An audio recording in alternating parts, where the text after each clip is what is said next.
Well, good evening, ladies and gentlemen. Welcome to another exciting episode of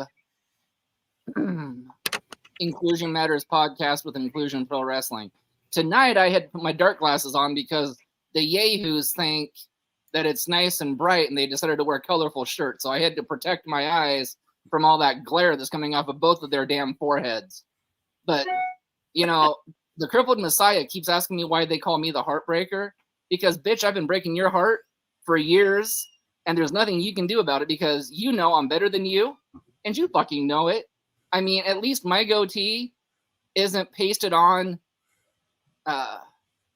pubic hair, unlike yours. What are you smiling at, Principal Tap? Your head looks like a freaking Brillo pad and a mop. But, this isn't about you guys. I'd like to introduce the fearless one who is gracious to join us tonight. Sir, why don't you tell us about yourself? Well, I'm 43 years old. I first got involved in wrestling back in the early 2000s, in my early 20s, and a couple things happened for like 20 years, basically almost. I believe my buddy who decided to get into wrestling promotion actually put on a show up here. He got to know I don't know if you guys know the Wild Samoans. They were back in the WWE Hall of Famers, the Head Shrinkers, Afa, Samu, those guys. He got to know them because they have a place set up in Allentown. So he got to know them really good, got buddies, and I kind of helped him out to put on his first show as a promoter. And he put it on up in Scranton, and he asked me if I wanted to come and be a commentator for it. And that was my first time back around wrestling, like I said, for about like 17 years. It was quite a long time for me to get back into wrestling. And that's how it started. And then I just figured I'd do commentary for a while. And then a few years went by, and I met this guy. We decided to start doing some training. And the next thing you know, I went from being a commentator to in this tag team I got here, DTF. So far, we've been wrestling for about a year now, and things are going. Very nice. All right, Heartbreaker, I'm going to be nice, but let you go first this time. Well, it's about time you understand that, your forehead and pubic hair on your chin doesn't get you anywhere in this world. So, with that being said, who were some of your wrestling heroes growing up?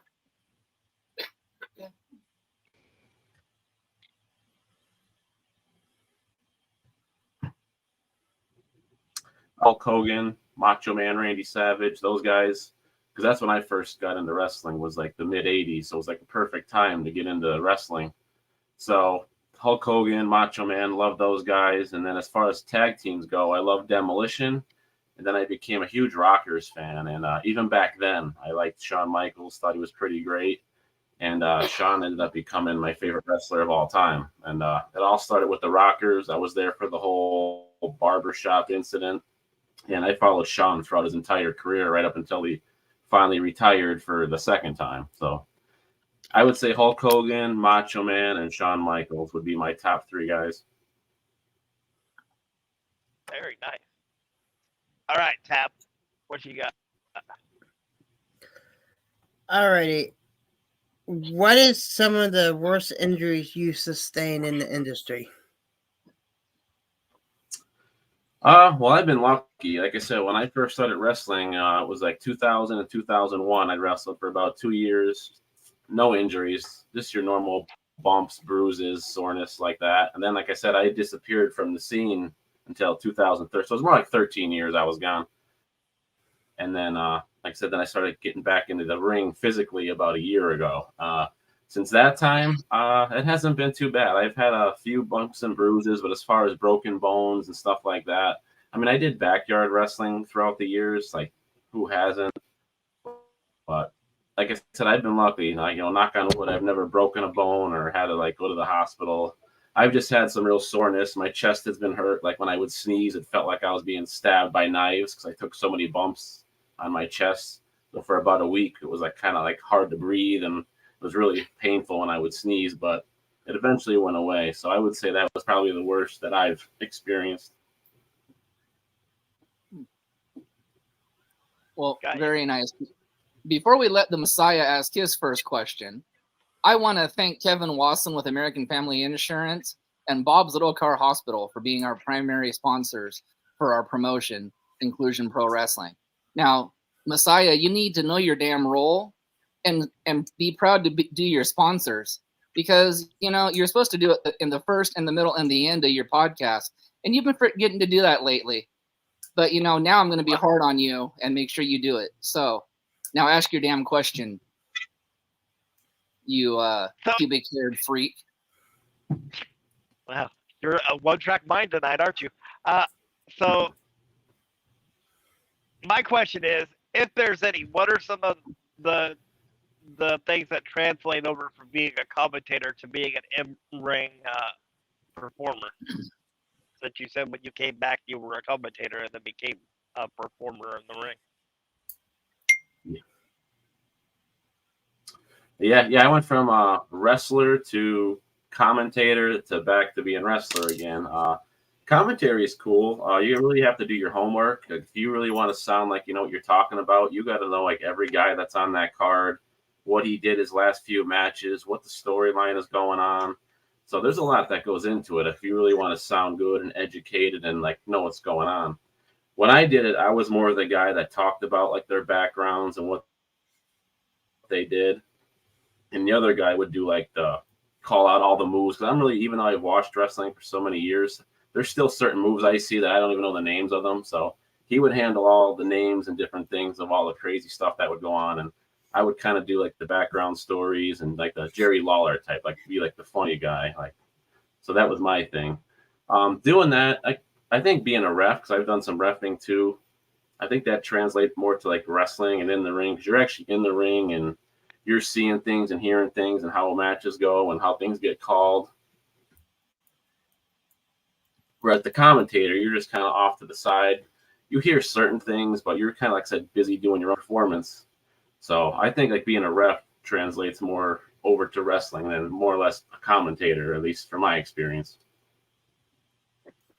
Got ya. All right, Heartbreaker, what do you got?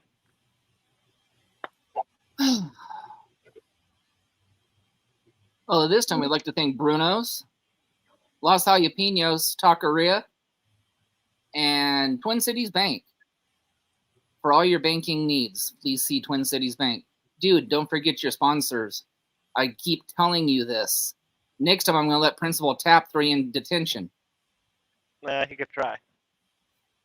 So, with that being said, what are your top 5 tag teams of all time?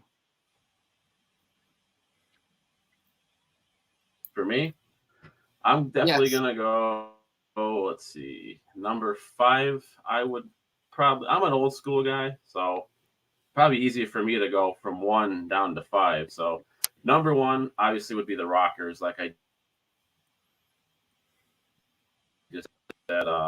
Big Shawn Michaels, he's had like different issues outside the ring, which derailed his career at times. But as far as a wrestler goes, I thought Marty was almost just as good as Shawn, really. But Shawn got the great character, and the rest was history. But so I would put Rockers 1. Number 2, definitely Demolition. I think it's a shame they're not in the Hall of Fame, but I know things go on backstage and how people got along that plays a big role in that. But obviously, I think Demolition was one of the greatest tag teams of all time. So I'd put them 2.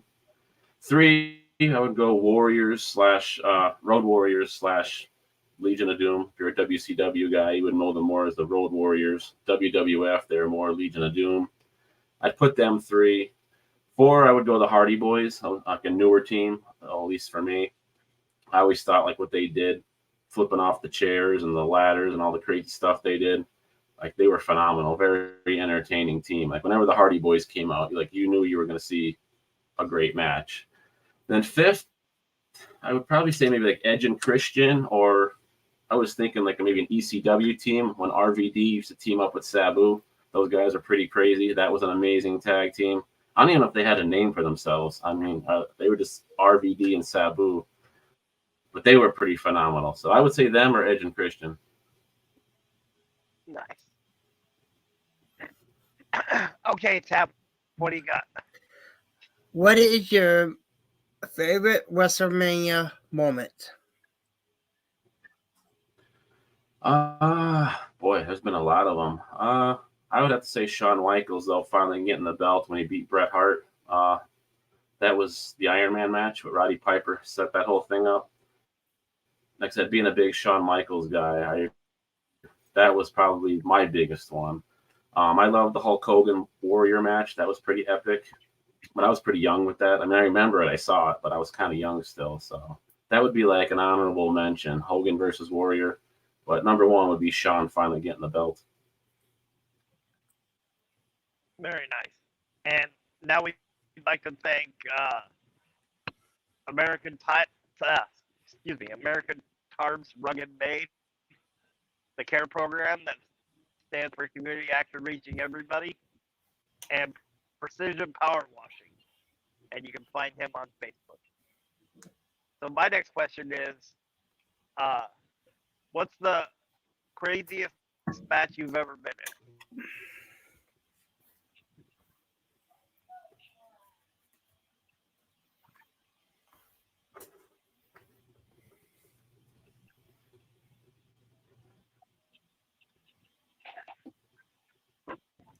Did you catch that question?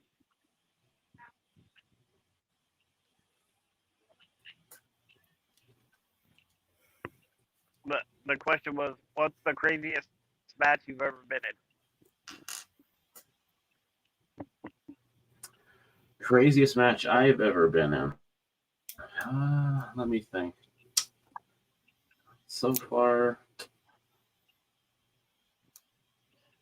I was in a match down in where we train and stuff. We take on these two guys. I was comfortable in the match because we've trained with them so much, but it actually just happened recently. We were the tag team champions going into the match at the place that we wrestle for. It's called the Sanctuary. It's in Hazleton, Pennsylvania. So we went into the match as the champions, and there's a lot of crazy stuff in that match. Stuff I haven't done in a while, like being outside the ring, having guys a while. It was a championship match, and we make sure everything. We're older guys, so it's more about getting the younger guys over and having a future for them more. So that was a great match. Like I said, for me personally, I just did a lot. So I would say that the last one I just had.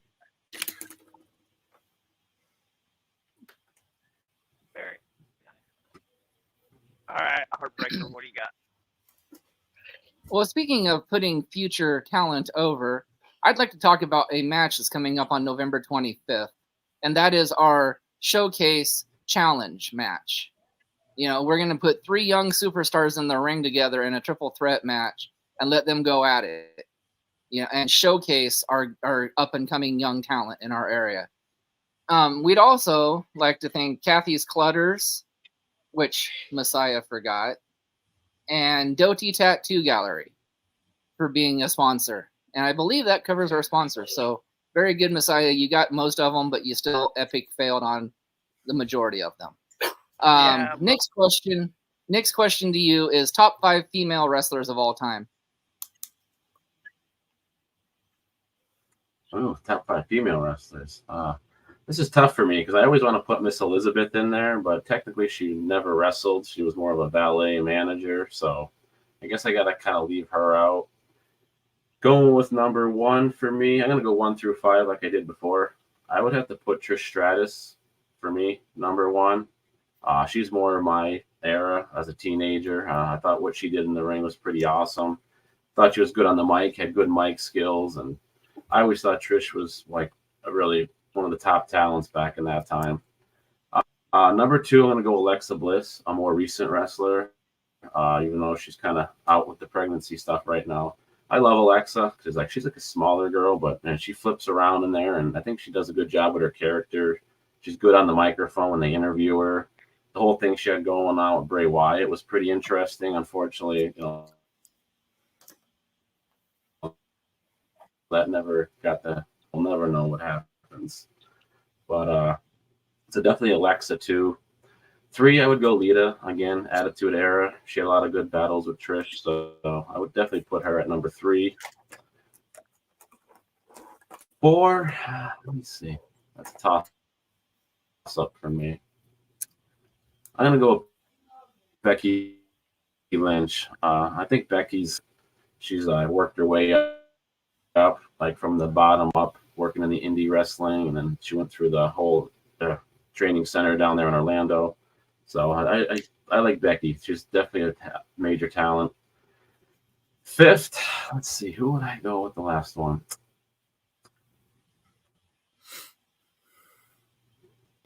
I already said Lita. I don't know. It's a tough one. Really wrestle. I'm thinking Sunny, but Sunny never really wrestled. I'm thinking like more valets. So this is more of a wrestler question. I can't even think of her name right now. Jim the Anvil Neidhart's daughter. I apologize, I can't remember her name. That's it, Natalia. Yeah, because like I said, the whole Hart family, and she kind of is like the only one right now carrying the whole Hart legacy on right now. So I've always been a big fan of her. So I would go with her at 5.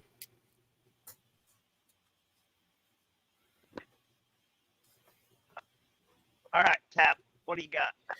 All right. Your top 5 managers of all time. And that would include the valets. Top 5 managers of all time. All right. Great. So then I loved Miss Elizabeth. When her and Randy Savage were together when I was growing up, I know. I mean, just because because she was a pretty lady and all that. I was only a little kid. I thought she was entertaining. I loved Miss Elizabeth. I had her old little wrestling cards. They used to have those WWF wrestling cards. They had the Miss Elizabeth card and the Randy Savage card. So I put Liz up at number 1. Number 2, Bobby the Brain Heenan. Obviously, I love Bobby. He was hilarious. He was one of the funniest managers. He used to crack me up as a kid. So I would definitely put Bobby number 2. 3, I'm going to go Jimmy Hart. Jimmy was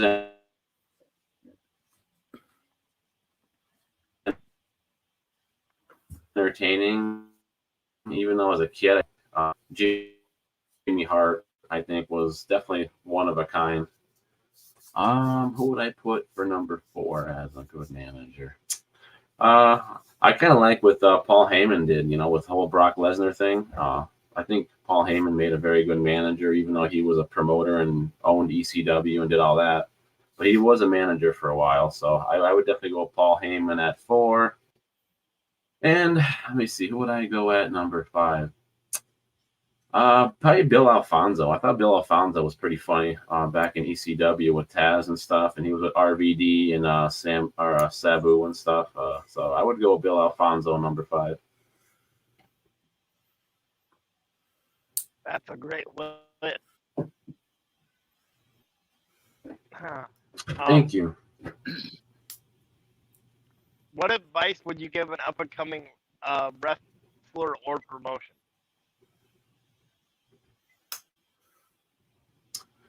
For a wrestler, you definitely want to find a good wrestling school, like somebody, like even these days, you don't even have to find a wrestling school. If you could like get lucky, because I've met a few wrestlers in the indies, like they didn't really go to wrestling. Wrestler guys that had schools and just kind of got in and got trained, and I mean they threw some money and some go through the whole ABCs and all that stuff. But like these days, I see a lot of guys, like from stories I've heard, like they didn't even like go to a wrestling school. I mean, they're professionally trained, but they didn't have to fork out like $5,000, $6,000, $7,000, $8,000, $9,000, to get trained as a wrestler. So, times have changed since back in my day. But you definitely want to get trained by somebody, but has ties to the WWE, knew somebody that's made it. Just so like they know what they're doing and stuff. So I would say find a good wrestler. once trained, you even have connections, like put you somewhere, have a promotion that they could put you in and like help you go, up the ladder and hopefully reach your dream one day if you're good enough and lucky enough to get there. As far as promotions go, I've never really done much. I mean, I have a lot of wrestling promoter friends, but I never like ran a show myself. So for me to give advice on that, I wouldn't really be able to give very good advice. But as from the wrestling standpoint, like that's what I would say. Find a good school or a good legit trainer and just go at it. Work out, eat right, and go for it. Good advice. All right, Heartbreaker, what do you got? Well, next, before I ask another question, I'd like to plug another match at the upcoming show on the 25th. I'd like to plug our Cowlitz River Rumble, where we're going to crown, ladies and gentlemen, our first ever Cowlitz County champion. So please join us November 25th at the Rain Church in Kelso, Washington. Now, if the man in the bright yellow shirt and the pasted on pubic hair goatee will allow me, the next question I have, and this is kind of a funny, debatable one that we like to talk amongst all of our guests with, and we usually let Principal Tap ask it, but tonight I'm going to steal it because it's egg on Mr. Pat's face. So here we go with the question. Pat's favorite snack is peanut butter. Anything with peanut butter. Same thing with Messiah. Why? Because they're sticky fingers and they love to get their paws on anything. So my question to you is, what is your favorite cookie and snack?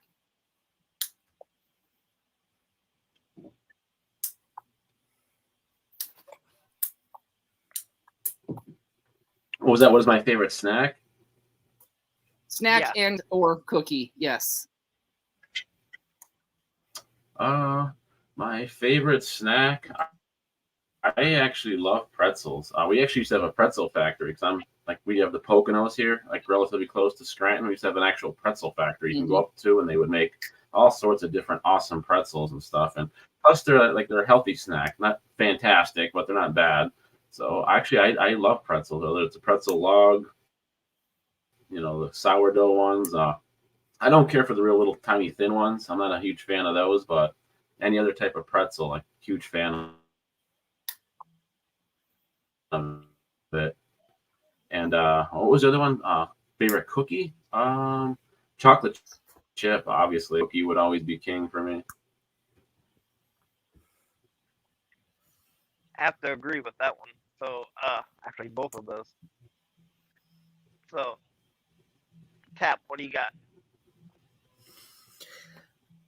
All right, if you could book a WrestleMania card, 6 matches, any generation, any promotion, indies included, who'd be on your card and why? Wow. 6 matches. Wow. Okay. I love like match up the different generations to to see the younger version of Shawn Michaels take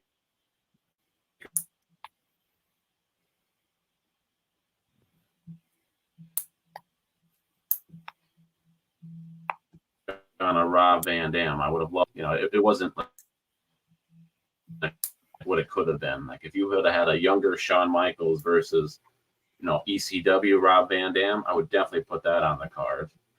A tag team match I would have loved to have seen. I would have liked to have seen like a Dudley Boys versus like a Demolition or a Legion of Doom. I love the Dudley Boys, the way they wrestled, get the tables, very energetic, the way they would work with the crowd and got the crowd involved in their matches. I would have liked to have seen like a Dudley Boys Demolition match for a tag team. Excuse me. Ladies match. Alexa Bliss and her prime versus Trish Stratus and her prime. That would have been an awesome match. Evenly matched, like kind of girls. Their sizes. Trish is a little bit bigger, but I still think that would have been a phenomenal match. That was 3.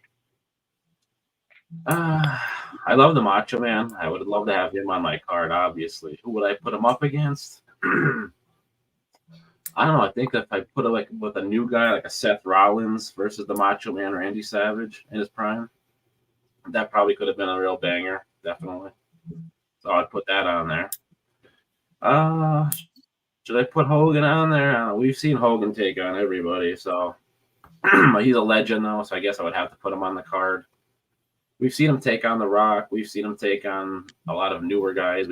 His career was so long, but I would like to see like a kickback, like another rematch. If I could bring Andre back, like another Hulk Hogan versus Andre the Giant match. We only really got that last one at WrestleMania 3.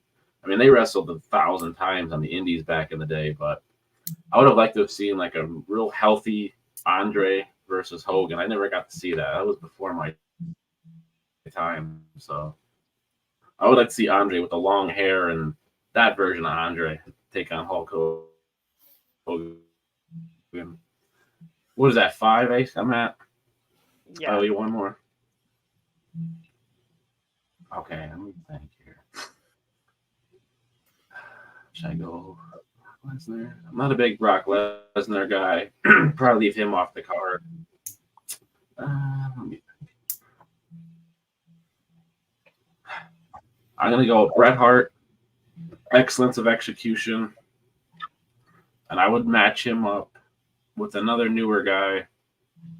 I would like to see Bret take on Riddle. That would be, I think, an interesting match. Bret Hart versus Riddle. Just the way Riddle's style and Bret's style are two like night and day styles. So just to see those guys get in there and put something together, I think that would be interesting. So that would be my card. A great card. Intrigued by that Bret Hart versus Riddle match.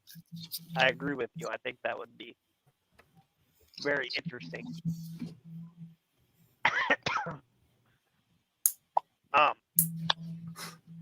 Can you tell us how? Yeah, to see what those guys would come up with that'd be something. Yeah. Can you tell us how DTF came to be formed? Oh, that's an interesting story. 1 second here, I'm gonna get my tissue. Yeah, that started out in a car ride actually. The whole commentary thing. We were going to an indie show. It's about 2.5 hours from Scranton, where we are. My friend got talking to somebody on the internet from that promotion. It's called the Delta Wrestling Alliance. So he got invited down there to like do some managing stuff and do some announcing stuff. My other was there. So they asked me if I wanted to come down and do commentary. So I'm like, yeah, that'd be cool. So we're all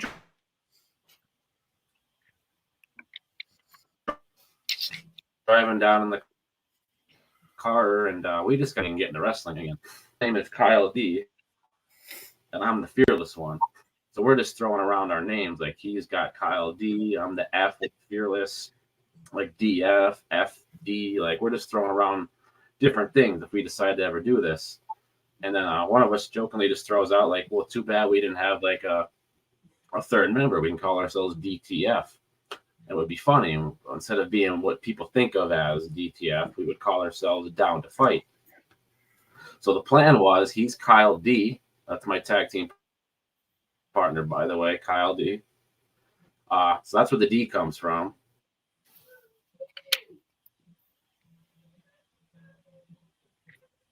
A female manager, we're going to call D. So that's where the completion came from, DTF. But our search for a female manager hasn't worked out so far. We're still looking. Maybe eventually we'll find somebody, but that's the plan, to bring in a female manager, and we're going to call her Trinity. And that's going to be DTF. So that's where it came from. It was just putting our names together with our letters. Like I said, he's a D, I'm an F. And then we brought the T in, and that's how it came about.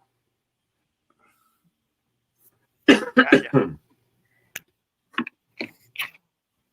All right, Heartbreaker, what do you got? Okay.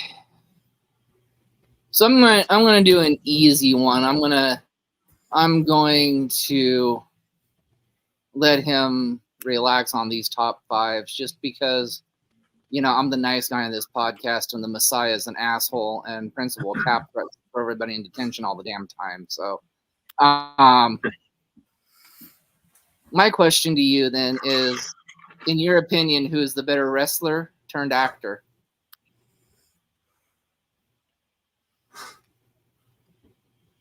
Who is the better or the best? The best.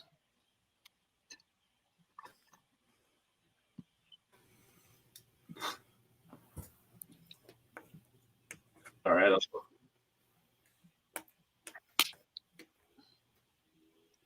I had a little delay there. The best wrestler turned actor? Yep. Yes. Okay. For me,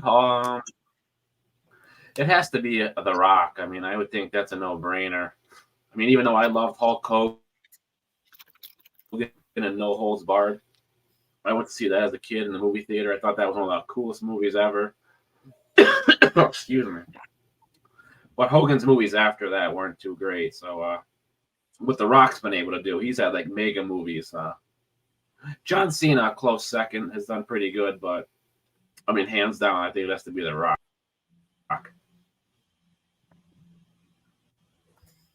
Although Kane's movies too were pretty good. The ones, I think he only did like two of them, but they were pretty good. So I got to throw that in there too for Kane. That's a good answer. All right, Tap, what do you got? I'm going to throw a little old school in here for you. Out of the three members of the Midnight Express, Beautiful Bobby, Sweet Stan, and Dennis Condrey, which one of those three is the most deserving to be in the Hall of Fame?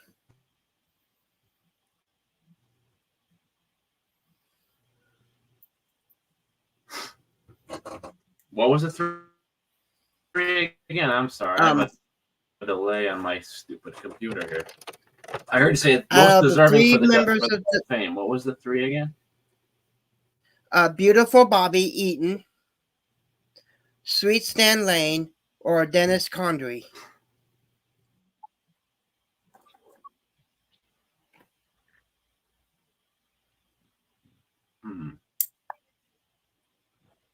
I'm not really even familiar. Which I'm not familiar with those guys.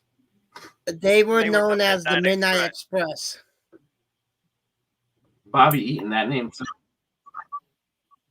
Oh, the Midnight Express. Oh, okay. My bad. All right. Yeah. That's yeah, I didn't follow them guys very much. So the Midnight Express. What's the guy with the blonde hair? Which one was that? That would be Bobby Eaton. Yeah. The long blonde hair?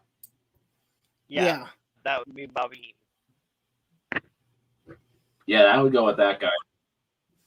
Yeah, Bobby, that's the one. Okay, that's why it sounded familiar. Yeah, actually, I know a couple of guys have met them at indie shows, and they said they're really nice guys, and him in particular. So that's why it stood out. So I would go with him because I've heard he's just a phenomenally nice guy, willing to help out indie wrestlers, and he's a great guy behind the scenes. So I'm going to go with him.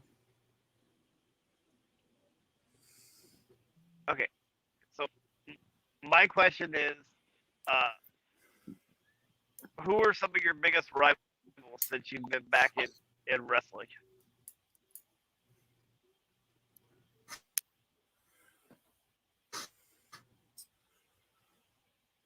Yeah, they're called the. There's 4 of them originally. Now they're down to 3. Then they were down to 2 because they have their own inner turmoil, sort of tearing themselves apart. But yeah, I would go with the Honor Society only because we started training with them when we first started training. We all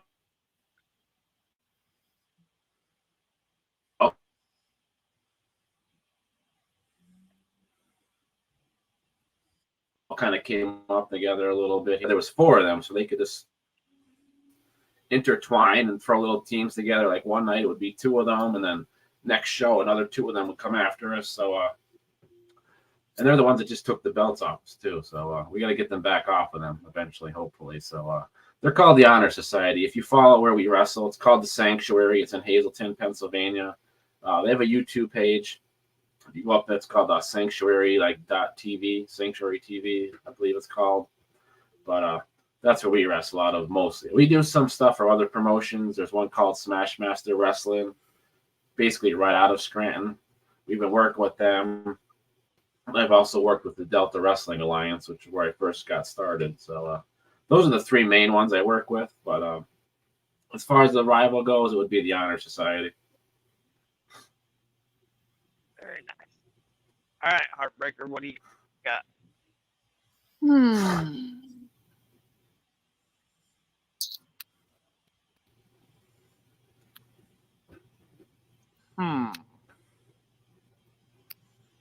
Good God. Here we go.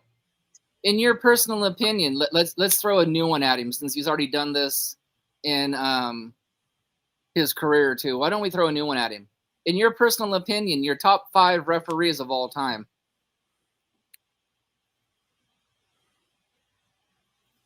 Oh, geez. I wouldn't even probably be able to name 5 referees. I know Earl Hebner. Of course, we all know him.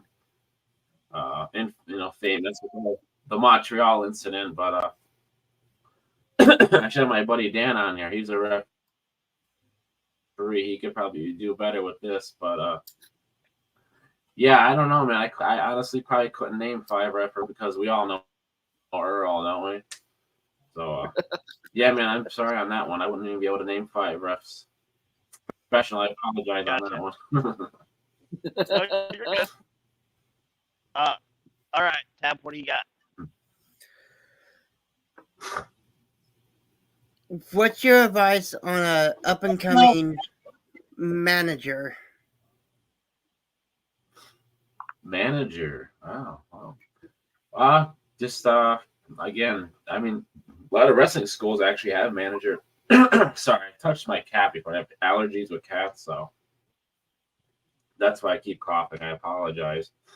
I have cat allergies, but my daughter insists on having cats, so I kind of have to deal with it. But anyway, yeah, you'd want to find a good person that could train you with that. Like I said, wrestling schools have great classes training managers. I've always think I'd make a good manager. Maybe like one day when I can't get in the ring anymore, maybe find a nice young talent to latch on to and be a manager. Because it's funny, just get outside the ring. You have to be able to interact with the crowd if you're a manager. The good managers, because you're standing right next to the ring, they're screaming at you right behind you if you're a heel. And even if you're a face, you want to be able to turn around and interact, have funny lines, good things to say, get the crowd behind your guy or against your guy.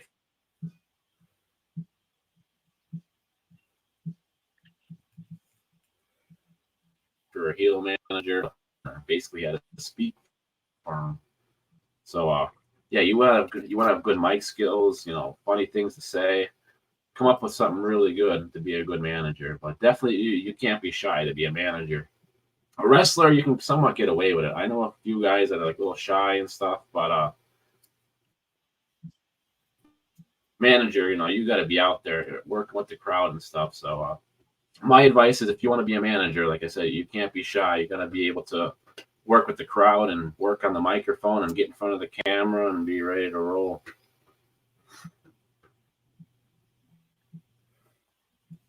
So I think based on your history, this might be an easier top 5 question than the referee question the Heartbreaker asked you. Top 5 commentators of all time.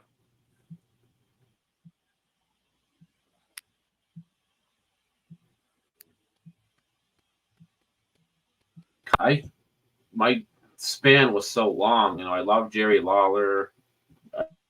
I love Jim Ross, Bobby Heenan, all them guys. But to rank them 1 through 5,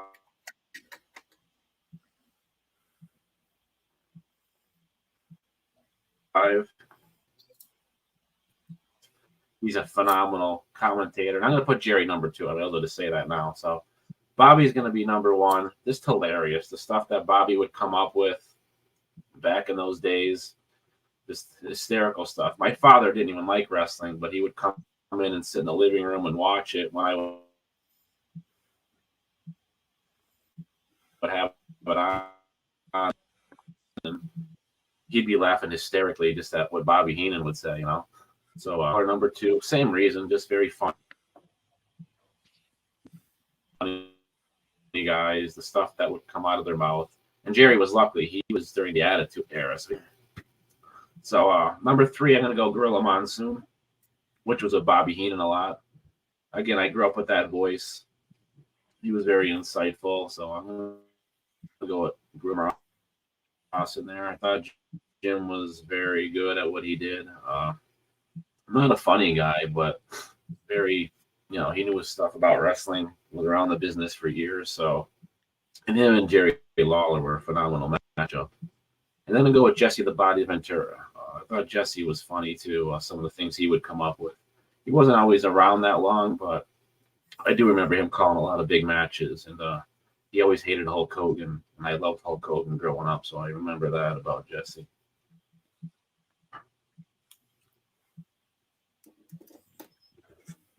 I love that list.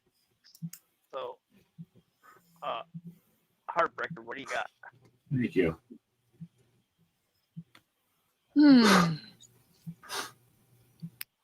I don't know what else I've got, man. I'm just tired of looking at that pubic hair goatee of yours. Maybe you need to shave. Maybe you need to shave it off. Yeah, maybe that'd help you find yourself a girl. If you shaved off your goatee, then you could look as good as the Heartbreaker.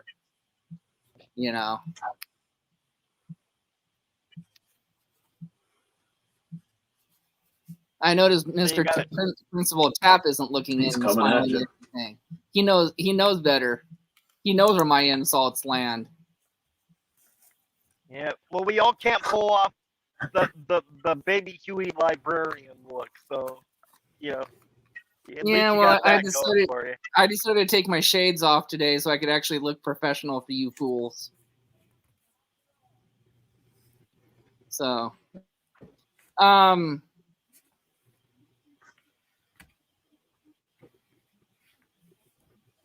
So with all that being said, all that bickering back and forth, why don't you go ahead and ask a question again? Or Principal Tap, if you've got one, go ahead and ask one. Okay, this one is gonna be a hilarious one.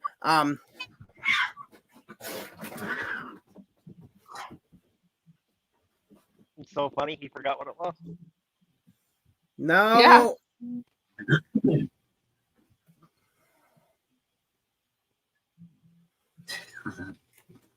Anytime Tap. My cats are being obnoxious. Anytime Tap. If you were to buy a ticket to a promotion to watch someone get hit with a kendo stick, would you do it? And would you enjoy watching that person get hit?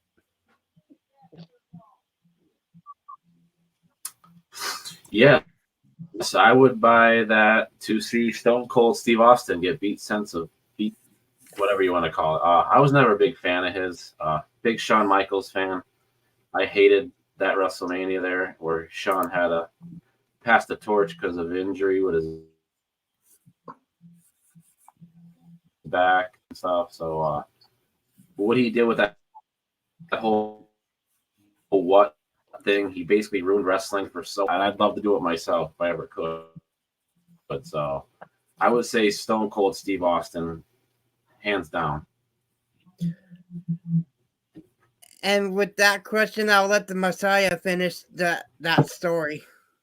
Why would you pass it off to the paint dry? Why wouldn't you pass it off to me? Okay, I'll pass it off to the Heartbreaker instead. We're tired of listening to the damn paint dry on the damn wall. I mean, we got to put a little bit of enthusiasm into it. Messiah. Okay, I'll let the Heartbreaker do it. Messiah keeps running his damn mouth to the best woman promoter and owner in Washington State. And just so happens she's coming to our promotion, our first show.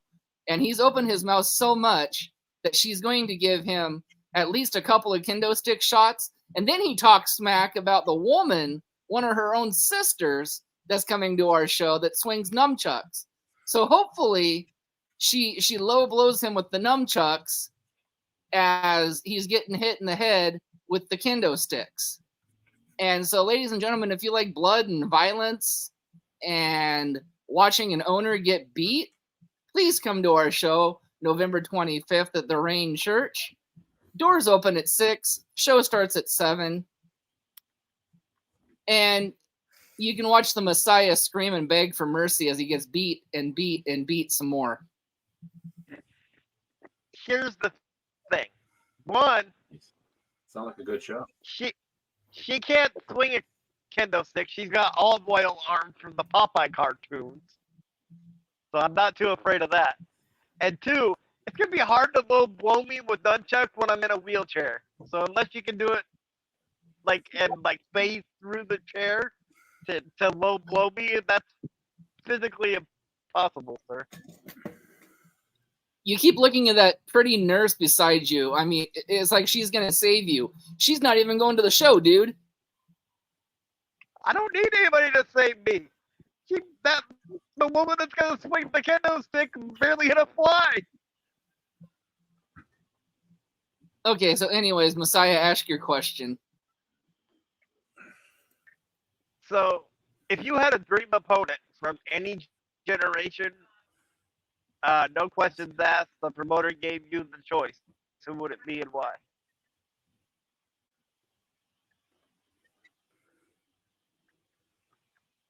Ooh, one-on-one, me versus anybody from any generation.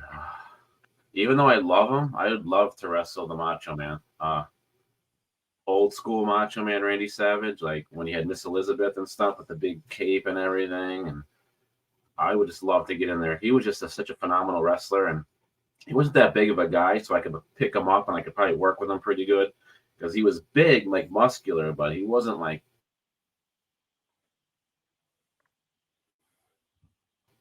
Randy wasn't huge. So I think I could match up with that would be a dream come true. Obviously, he's passed away. That would never happen. But yeah, I would love to wrestle Randy. I just think him and I could come up with some really good stuff and put on a phenomenal match. And yeah, that would have been a dream come true if I could have ever gotten in the ring with Randy Savage. Absolutely.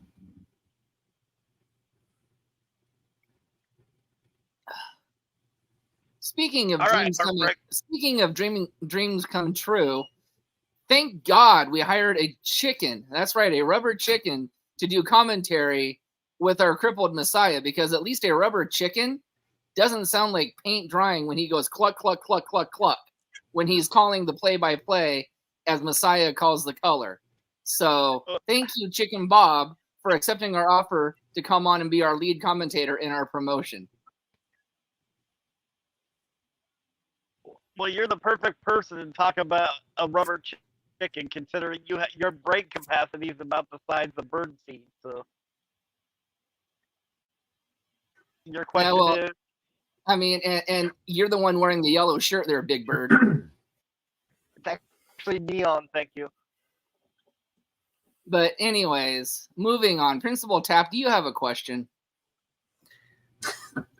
I actually do. It's not a wrestling question.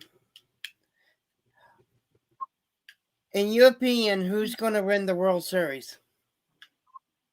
That's a loaded question. In my opinion, who's going to? Well, it's not going to be, and so it's not going to be them. So I know I don't want it to be the Braves. I'll say that. So I'll have to see who ends up getting in there. But I know who I don't want it to be. I don't want it to be the Braves. I know they're going to be in there. So I like to go for the underdog teams. Like I'll have to see who gets those wild cards, who just kind of sneaks, gets in there a little bit. And then I'll have to go from there. So can't really pick one just yet. But the Braves are going to be in there. They're always in there. So as long as it's not the Braves or the Yankees, but we don't have to worry about the Yankees right now. So speaking of a true fan from Philly or Pittsburgh, who snuck in and stole the wild card last year. That's right. They got lucky and stole it. last year. Oh, Lord. My Braves do not have to steal anything because the road goes through Atlanta all playoffs. So the best of luck to anybody in the playoffs. Yeah, the Braves, man, they just always seem to put it together. I envy you as far as that department goes. I mean, look at our pitching staff at the beginning of the year. Nobody gave us a chance. We lost our 2 best starters. And we're still the best team in baseball. Thank you! Now, Principal Tapp, for That's that true. question, you're in detention. So, Messiah, what's your question? And no, we're not going to talk about your Mariners because if they make it to the if they make it in the playoffs, they're going to barely squeak in. Hey, they might be that wild card team he was talking about before. But anyways, ask your question. Yeah. Most underrated wrestler of all time.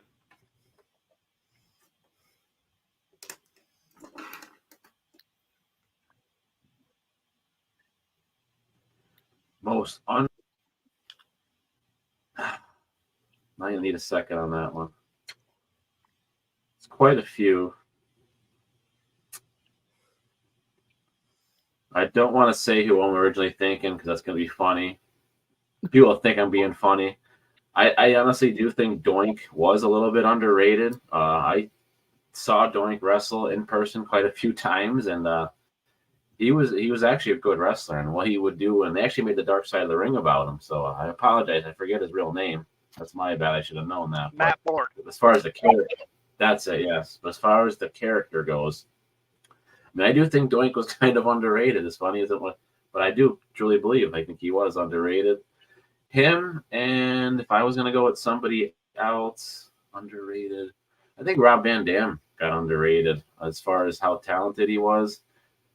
He made it to the WWE, but I don't think he ever truly got the push in WWE as far as like his talent was. I think as a wrestler, he was phenomenally talented, Rob Van Dam. So I don't think RVD always gets, the true love he deserves from wrestling fans. He has like diehard wrestling fans, and then other people are just like, yeah, he was all right. But if you watch him wrestle, I think he was definitely more than all right. Oh, absolutely. And I've actually Messiah, had the honor of meeting Doink the Clown. So, Nice. well, Messiah, since you opened that can of worms, I'm going to flip the script. Who's the most overrated wrestler in your opinion? And it can be in any organization. Stone Cold Steve Austin, hands down. I don't know. I know he's a good guy in real life, and I've watched his that podcasting thing he does where he interviews the wrestlers and stuff. Whatever, I forget the name, Stone Cold something, or he drinks his beer, and nice guy. Yeah. I mean, he's cool and all. The way everybody bought in on it. And the big thing about me is I love Jake the Snake. So when Jake the Snake came back for that King of the Ring and he made it to the final, like I was so pumped. I was like, yeah, Jake's back. And Austin just destroyed him. And then he makes fun of him. And he comes up with the whole 316 because using Jake the Snake. And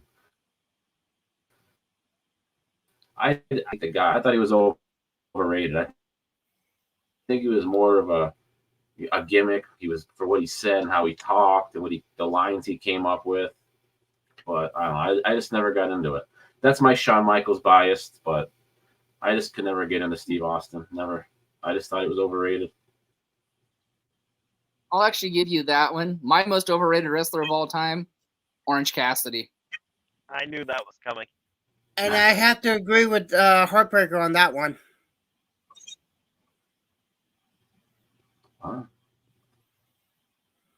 He's a local guy from around here, Orange Cassidy. He wrestled around here back in the indie days, and a lot of guys around here are all proud of him because he got to AEW and stuff. But yeah, I never met him, so I don't know. But wrestling with his hands in his pockets. I mean, come on.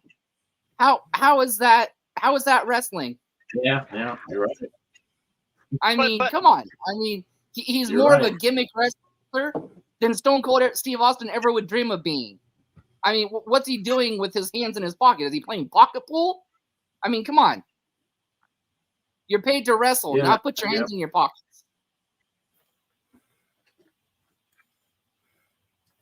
And Okay, so Principal Tap or Messiah, ask a question because I'm done with that orange. Right. I'm done with that. Okay, my final question is, where can we find you on social media, and when is your next match?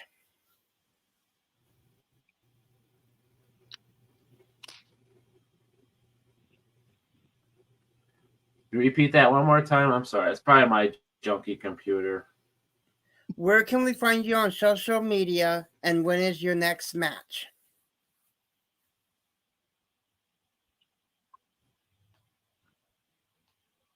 Well, I'm on Facebook and Instagram. That's it. If you go to Facebook and you just look up the Fearless One, I think it's like facebook.com/the. So the Fearless One's out there. DTF up here. Same thing. If you go under Facebook/DTF, like it comes right up. And then on Instagram, it's the same thing. On Instagram, it's under Down to Fight. If you look up on Instagram, Down to Fight, it comes up because Kyle did that one. He put the whole _1. So Instagram and Facebook, we're on there. DTF and the Fearless One. All right, Messiah, your last question. Most underrated finisher of all time. Underrated finisher? Hey, how about the super kick? So many guys do it now. It's like it's not even a finisher anymore. You see it in so many matches. I see it on the indies all the time. Guys like doing super kicks in the middle of the match. It's like that was my guy Shawn Michaels' finisher, But Shawn spiced it up a bit. He would go in the corner and do the little pump and get it going. So he kicked it up a notch, but I think it's an underrated move. I loved it. I love the super kick. I don't do it myself. It's kind of hard for me at my age to get my leg up that high anymore, but I love the super kick. I think it's an underrated move. All right, Heartbreaker, your last question, and then you can go into the close.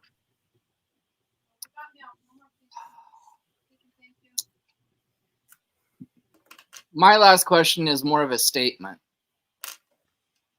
If you come to our show on November 25th, we'll sell you a seat, but you're only going to need the edge.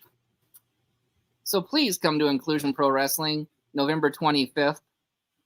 I mean, you're going to see some great wrestling from the likes of Deontay King Ford, Christopher Ryzik, who is actually getting an AEW tryout this weekend in Seattle. So best of luck, Mr. Ryzik. We hope to see an AEW sometime soon. Miss Sunny Days, one of the best women wrestlers in the Pacific Northwest, and she's actually venturing out to Alaska now. So we've got, like we were saying earlier in our showcase match, we've got a gentleman by the name of Kylan Rowan, one of my personal friends. He's going to be up against a guy named Cyrus and Jamar. In our main event, we've got Adonis versus CJ Edwards. We've got a family title match from a sister promotion. It's Tomcat versus good son Andrew Michelson. So please, you guys, come to our show. We're going to start out the show with a Cowlitz County Rumble. The winner of that match is our inaugural Cowlitz County champion. Lots of action, lots of good times. Hey, you're going to come out and watch Messiah get hit a time or 2 or 3 or 10 with a kendo stick. So that's well worth the admission. General admission, $20. Floor seating, $25. Again, it is November 25th. And that is just some of the card. That's right. We're starting to tease our card a little bit now because we want this to be really big. And Messiah, don't come crying to me. when the kendo sticks actually make sense, and she doesn't break a nail and she connects with you, because then it's going to be all over but the crying. That's right. I got one movement for that. Ooh, I'm scared. See, look, I'm shaking. So now moving on into the closing, we want to thank the Fearless One for joining us. Of course, we want to thank Brillo Top Principal Tap and the paint drying shiny forehead. Remember, wax on, wax off, Messiah. And hopefully by the time he sits at the commentating desk on the 25th, he'll have a little bit more enthusiasm in his voice. So with that being said, we're going to go ahead and say goodnight. And again, thank you, Fearless One, for joining us. And we'll see you guys tomorrow night. Thank you.